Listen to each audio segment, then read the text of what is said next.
Hi friends. இப்போ நாங்கள் காய்கறி வாங்க போயிட்டுருக்கோம். பக்கத்தில் இருக்க காய்கறி கடைக்கு தான் போயிட்டுருக்கோம். பாருங்கள், இதான் நம்ம வீட்டுக்கு வெளியில் ஃபுல்லாக மரம் செடி கொடியாக தாங்க இருக்கும். இந்த பெங்களூரில் எங்கே பார்த்தாலும் கிளைமேட்டும் அப்படி தாங்க, ரொம்ப சில்லுன்னு இருக்கும். டெய்லி மழை வரும்.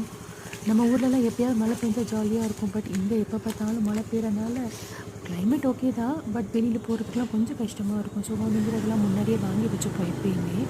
பாருங்கள், ஃபுல்லாக மரம் செடி கொடியாக தான் இருக்கும். அப்புறம் இன்னொன்று பார்த்தீங்கன்னா, இந்த பெங்களூரில் எங்கே பார்த்தாலும் தம் பிரியாணியாக இருக்குங்க. அது எந்த சைடு பார்த்தாலும் தம் பிரியாணியாக தான் இருக்கும். நம்ம ஊர் வேல் மாதிரி இல்லைன்னா கூட தொன்ன பிரியாணி கொஞ்சம் டேஸ்ட்டாக தான் இருக்கும். நம்ம வீட்டில் ஸ்ட்ரைட்டாக கூட ஒரு தம் பிரியாணி வந்து நல்லா தான் இருக்கும் டேஸ்ட்டாக. இங்கே சுற்றி ஃபுல்லாக சாப்பிட்ற கடை தாங்க. நம்ம வீட்டு பக்கத்து ஃபுல்லாகவே சாப்பிட்ற கடை தான். அதான் மோஸ்ட்டாக நான் எங்கேயுமே வெளியே ஹஸ்பண்ட் கூட்டு வர மாட்டேன். ஏன்னா பார்த்தாலே ஏதாவது சாப்பிட